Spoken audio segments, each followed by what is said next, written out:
This is KM Weiland, and you're listening to the 459th episode of the Helping Writers Become Authors podcast.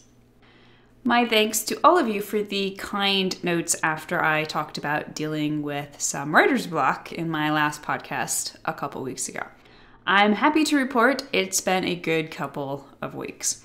I've been taking my own advice, as outlined in that podcast, and have been filling my well like crazy, and now feel very ready to get back to outlining and see what happens.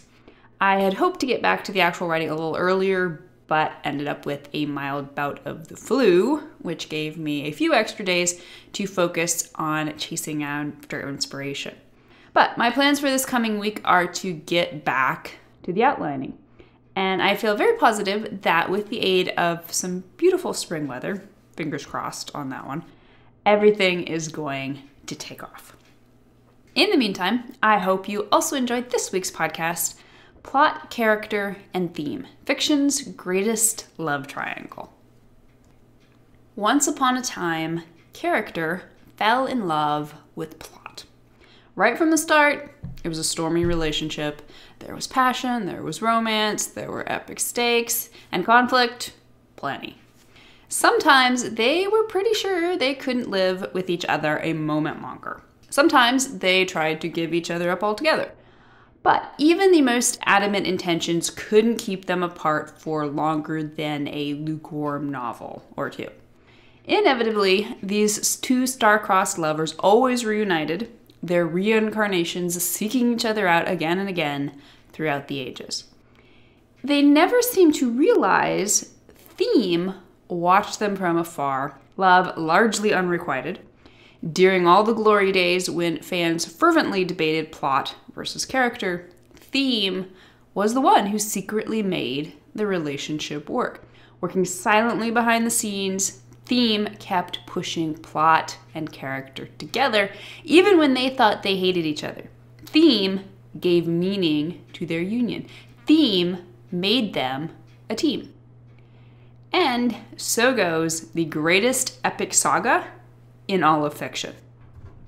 Now, like some new kind of chicken and egg debate, writers frequently weigh the respective merits of plot and character.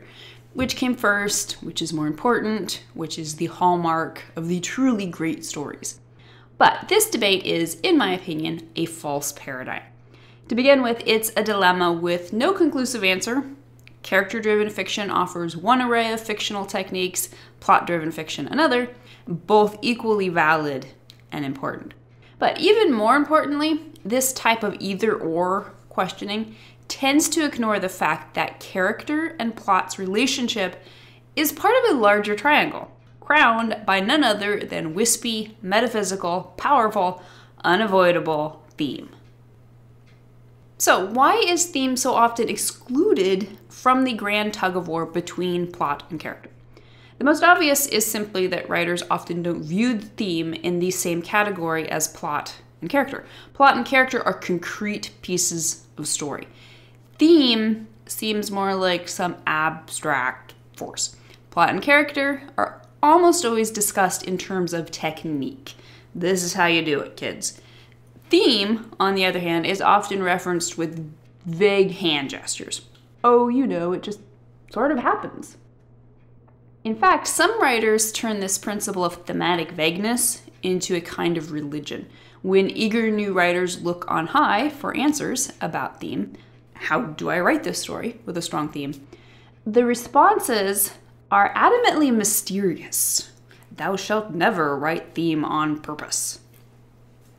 The mysteriousness arises from a poor comprehension of how theme functions and interacts with other major story components.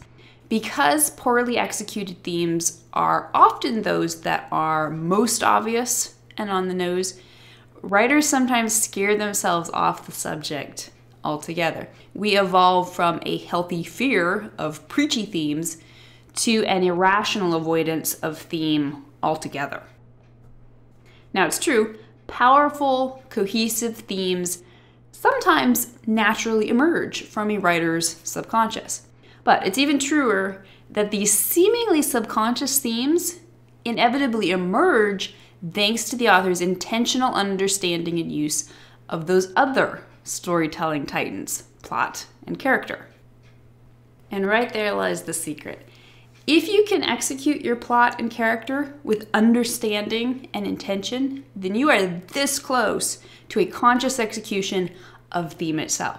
No more hoping and praying your subconscious talks to you in a way you understand well enough to transcribe. No more confusion about why your excellent plot and awesome characters sometimes refuse to play nice and combine into an equally amazing story. No more worrying readers will find your story soulless, or just as bad, a self-righteous sermon. Instead, you can bring theme out of the mists and let it work in the daylight, allowing it to guide your every story decision.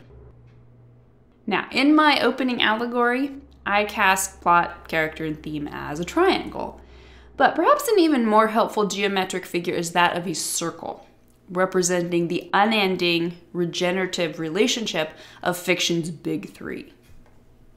Plot, character, and theme are not individual, isolated aspects of story. As such, they cannot be developed in isolation. Rather, they are each part of a larger symbiosis. Theme isn't just a nice greeting card sentiment randomly mouthed by the protagonist at some point. Rather, theme creates character, which in turn creates plot, which brings the circle all the way around and in turn generates theme, which creates character, which creates plot, which creates ad infinitum. Honestly, I geek out just thinking about it. Theme inherently signifies the unifying patterns found within a larger whole. So even on a meta level, it makes total sense that theme is both generative and receptive in its relationship to plot and character.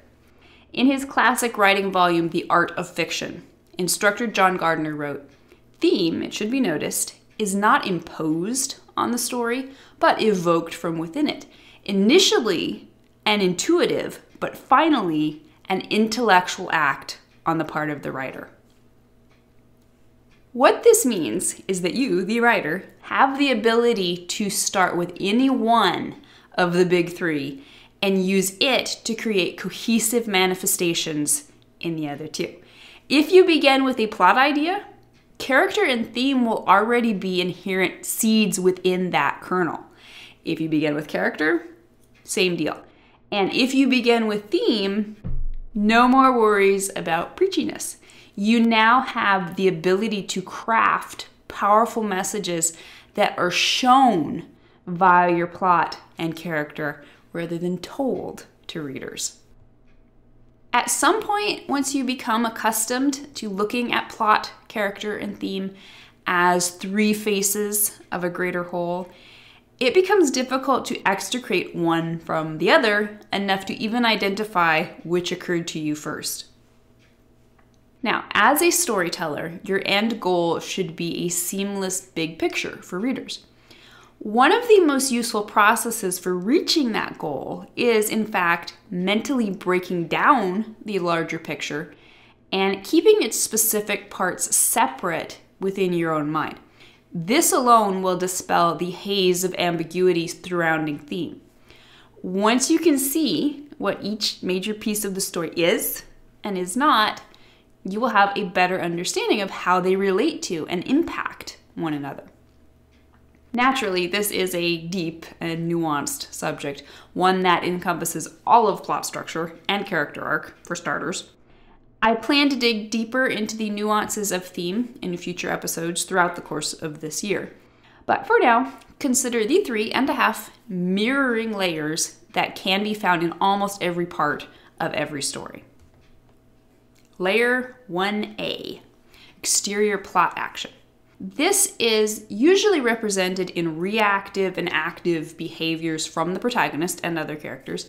This is what is happening in a story. It's the action your characters experience and your readers visualize. For example, Inman is journeying home in Cold Mountain. Juliet is talking to the islanders about their experiences during World War II in the Guernsey Literary and Potato Peel Pie Society. Sidney Carton is rescuing Charles Darnay in A Tale of Two Cities. Kaladin is fighting as a slave in the never-ending war on the Shattered Plains in The Way of Kings. Layer 1B, main conflict. Usually, the main conflict is part and parcel of the exterior plot action. However, because it often manifests differently, it's worth considering it as a layer of its own. Whereas the exterior plot action is usually physical in some sense, the main conflict is often represented on a mental level. Effectively, it's a puzzle for the protagonist to solve. It may be either an outright mystery, or it may simply be a series of goals, conflicts, and outcomes which progressively teach the protagonist how to reach the ultimate plot goal. For example, Inman figures out how to get home, both by learning to navigate the mountains and by deducing how to get past the obstacles presented by each person he meets on his way. Juliet figures out, on a general level, how to convince the islanders to talk to her, while in the pursuit of the more specific mystery of what happened to the missing Elizabeth McKenna. Sidney comes up with a plan to journey to France and rescue Charles. And Kaladin figures out how to survive as first a slave and then a soldier. Layer number 2, character arc. The character arc, usually, although not necessarily exclusively the protagonist's, represents the inner conflict, which will in turn catalyze and or be catalyzed by the outer conflict presented in the plot's external action. Note that we started our list with the top layer, the most obvious layer of plot, but as we dig deeper into successive layers, we get closer to the heart of the story.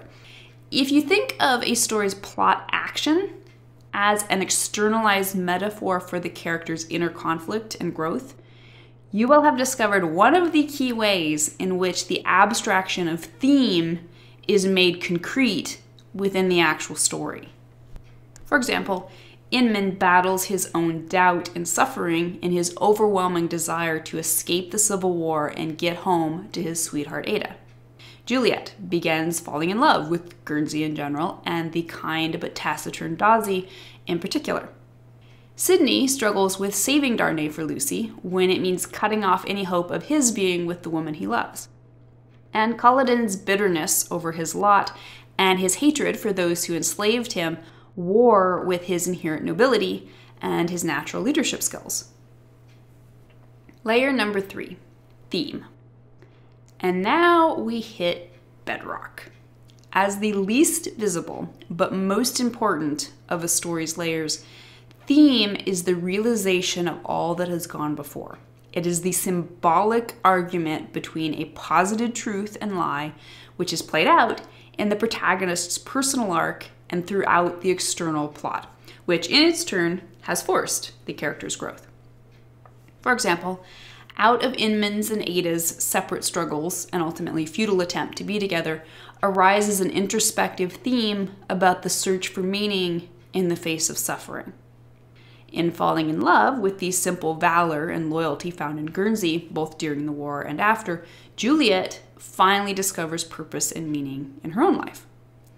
In ultimately sacrificing himself in Darnay's stead, Sidney surrenders his dissipated life in exchange for a far, far better rest than I have ever known. And Kaladin's struggle to overcome his bitterness and hatred, mirrored, contrasted, and finally aided by the many characters around him, culminates in a growing commitment to selfless leadership. Now, again, note that these elements are most visible in the stated order, plot, then character, then theme. However, their importance in defining the story is actually the reverse. No matter what type of story you write, its success will arise from the balance of its three most important pieces: plot, character, and theme. When you work on any one of these, you are necessarily working on all three. If you can raise them all into purposeful synchronicity as you write, you will not only bring theme out of the shadows, you will also be able to craft a story of deep meaning and purpose every single time. So, Tell me your opinion. Which of the three, plot, character, and theme, comes most naturally to you? Which is the least intuitive for you? If you would like to be part of the fabulous Word Player community over on my site and join in the conversation on this subject, be sure to stop by the website at helpingwritersbecomeauthors.com. You can always find a transcript of the most recent podcast and add your voice to the discussion by visiting the first post on the site's homepage. And don't forget that if you're looking for an older post, you can always find those by putting the podcast title in the search field, which is at the top of the right-hand column if you're on a computer, and down at the very bottom if you're on a mobile device. If you enjoyed this podcast, you can subscribe on iTunes. And if you would like to support Helping Writers Become Author, something you could do that I would totally appreciate is if you consider taking the time to leave a quick rating or review on iTunes. Thank you so much for listening to the Helping Writers Become Authors podcast, and be sure to check back again next week.